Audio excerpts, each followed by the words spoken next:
Busano, Coreio, quindeca congresso de ilei en julio 2017.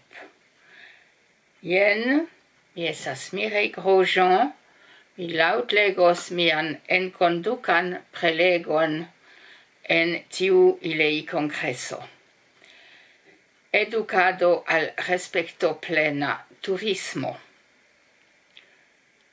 En la jaro 1985 mi visitis Japanion unuan fojon, kun mia edzo kaj niaj du filinoj en la aĝo de 7 kaj 9.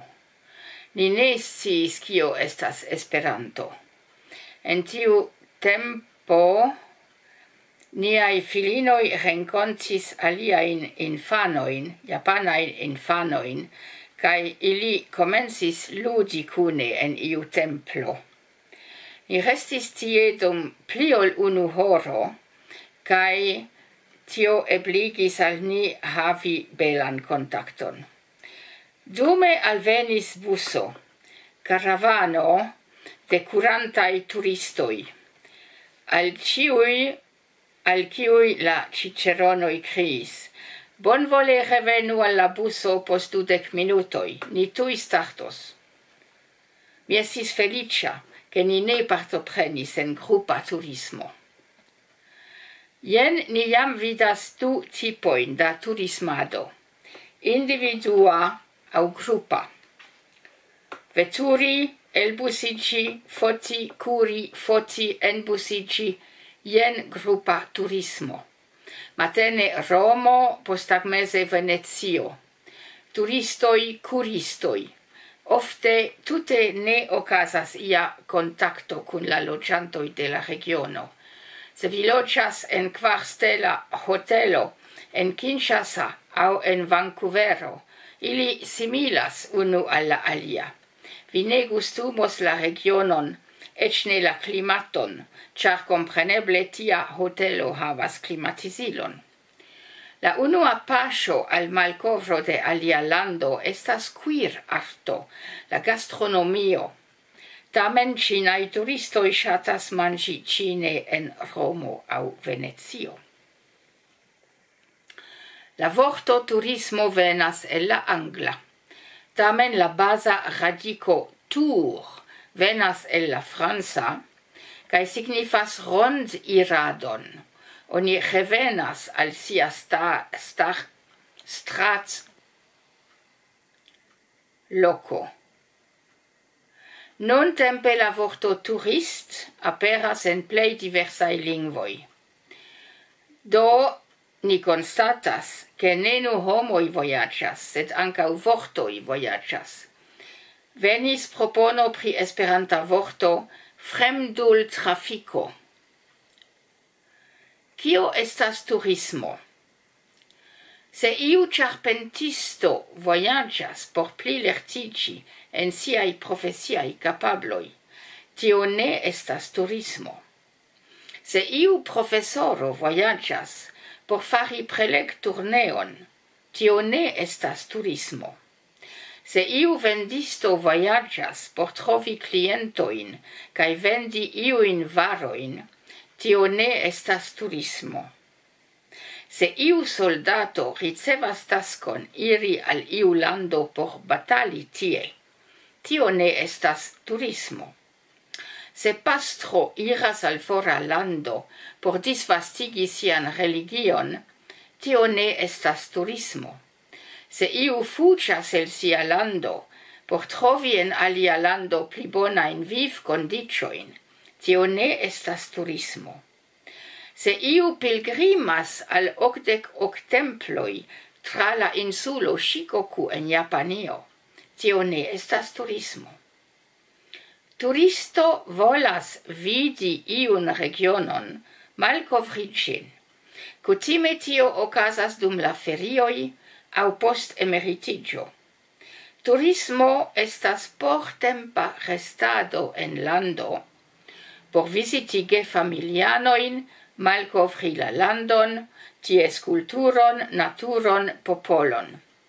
Kongresumi estas io alia. La celo estas lertiĝi, kunveni kai iom turismumi ancau.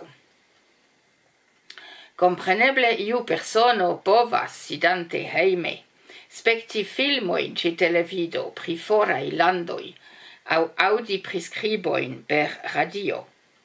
Tamen mancas al tiu persono odoroi, temperaturo, humidezo, tuŝado, gustoi, kai culoi. Turisto devas havi tempon kai monon, ĉar vojaĝo kostas. Do multaj homoj ne povas turismumi. Kamparano kiu havas bovinojn ne povas turismumi, ĉar li ne havas feriojn. Turismado estas luksa okupo. Plie eĉ riĉaj homoj foje ne povas turismumi, ĉar ili ne sukcesas akiri vizon por eniri certan landon. Nur 10% de la terloĝantoj povas turismumi, havas tempon kaj monon por tio. 10% de tiuj turistoj vojaĝas por seksumadi ie en la mondo ekster sia kutima loĝloko. 20% de turistoj vojaĝas komerccele. 10% de la terloĝantoj laboras en rilato kun turismo kaj pergajnas sian vivon per tiu okupo.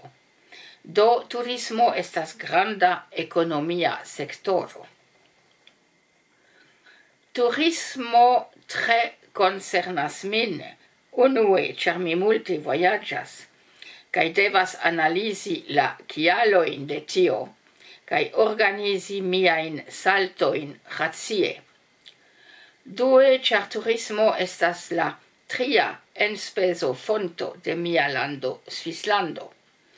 En mia vilaĝo mi konstante renkontas turistojn, salutas ilin, helpas ilin per transdono de informoj en diversaj lingvoj.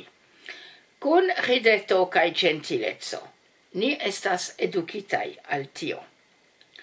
Mi legis ke tiu kiu vojaĝas havas ion por rakonti kaj akiras prestiĝon. Diversaj aŭtoroj substrekas ke la vojaĝanto povas beligi siajn raportojn, ĉar la aŭskultantoj ne povas kontroli la veron. Diversaj vojaĝantoj, ekzemple Hans Christian Andersen, la fama dana poeto, agnoskas tiun beligon. Ni vidu klare. Tutmonde existas du institucioj. Estas duoblavo to o, kaj estas uno duoblavo to o. La unua estas World Trade Organization, tutmonda komerca organizo, kiu ne rilatas al unuiĝintaj nacioj. La dua, uno duoblavo to o, estas United Nations World Tourism Organization. Tio estas monda organizaĵo pri turismo de unuiĝintaj nacioj. Mi citas el Vikipedio. Uno duoblavo to o grupigas 156 membroŝtatojn. Plie membras en ĝi proksimume 400 ligitaj membroj, kiuj reprezentas la privatan sektoron, edukajn instancojn, turismajn asociojn kaj lokajn turismajn aŭtoritatojn, neregistarajn organizaĵojn, kies agadoj iel ligiĝas al turismo, komercajn kaj nekomercajn firmaojn iom ligitajn al turismo. Fine de citaĵo. Mi legis ke tiu turisma organizaĵo estas la plej granda neŝtata establo, pli granda ol Universala Poŝta Unio kaj Interpol, la tutmonde aktiva polico. La sidejo de unu turisma organizaĵo estas en Madrido, Hispanio. En la jaro 2010, kiam ilei kongresos en tiu ĉefurbo, eble ni devus iri presenti Esperanton al tiu tutmonde aganta instanco. Grava agnosko de Esperanto. Tiu instanco, uno duobla voto o, substrekis la valoron de Esperanto en sia deklaro de Manilo, ĉefurbo de Filipinoj, en la jaro 1980. Mi citas: La monda organizaĵo pri turismo substrekas la gravecon koni lingvojn, aparte lingvojn kun universala aspiro kiel Esperanto. Historiaj aspektoj. En la mezepoko estis la tri kooj: konkeristoj, krucmilitistoj, koloniistoj. En la 19. jarcento montriĝis, ke kelkaj britoj havis tempon kaj monon kaj komencis malkovri la mondon. Oni plie provis kuraci diversajn malsanojn per restado ĉe la maro aŭ en la montaro. Tiam turisma industrio ekfloris, kaj plu floradas ĝis nun. Venis en la 20. jarcento leĝo pri ferioj por ĉiuj laboristoj, kio stimulis turismon. Circa 1960 komenciĝis amasa turismado. Turismo estas enspezo por multaj homoj kaj landoj. Ĉu per mastrumado de restoracio, ĉu per ekspluatado de hotelo, ĉu per laboro en trajnoj aŭ aliaj transportiloj, multaj homoj gajnas sian vivon laborante por turistoj. Kiam okazis atenco en Tunizio, la turisma industrio malkreskis, kaj senigis multajn homojn de iliaj vivrimedoj. Same kiam okazis tertremo en Katmanduo, Nepalo, kaj detruiĝis multaj monumentoj valoraj. Same pri tsunamo en norda Japanio. En tiaj tragikaj momentoj oni povas mezuri la forton de la turisma sektoro. 10% de la terloĝantoj vivas kaj laboras en tiu sektoro, ĉar turismado estas industrio kun profitdonaj leĝoj, dungantoj kaj dungitoj. Konstruado de stratoj por turistoj ankaŭ utilas al la lokanoj. Turismo faras viktimojn. En diversaj lokoj oni ŝovas vilaĝojn por prepari skiadvojojn, por konstrui hotelojn, por konstrui stratojn. Ofte oni ĝenas la vivon de bestoj kaj eĉ detruas partojn de la naturo. Telfero alportas turistojn al Aiguille du Midi, apud Monto Blanca en la Alpoj, al alteco de 3850 metroj. Ĉu tio nepras? Pigraj turistoj pagas helikopteron por atingi montajn pintojn. Ĉu tio nepras? La indiĝenoj kaj la naturo fariĝas viktimoj de tiu industrio. Turismo estas movebla branĉo de internacia kapitalismo. Indiĝenoj malkovras teknikilojn kaj poste volas uzi ilin. Do multjara ekvilibro rompiĝas. Turismado mortigas tion, kion ĝi deklaras ami. Estis citaĵo alia nun. Norduloj eksplodas, suduloj ekploras kaj suferas. Pierre Loti, franca verkisto, skribis: iu lando kiu malfermas sin al turismo perdas sian dignecon. Ne ĉiuj homoj ŝatas turismumi. Ekzistas homoj kun ferioj kaj mono, kiuj povus turismumi. Tamen ili ne faras. Povas esti ke iliaj hejmaj devoj, ĉu familiaj, ĉu politikaj, sociaj, malebligas tian forvojaĝadon. Povas esti timo al alia klimato, temperaturo, humideco aŭ sanaj konsideroj. Povas esti timo pri juĝoj. Kiel mi vidos la indiĝenojn, kiel ili vidos min, rezulte kiu mi estas. Povas esti nesufiĉa scivolemo, do plej bone mi restu hejme en konata mondeto.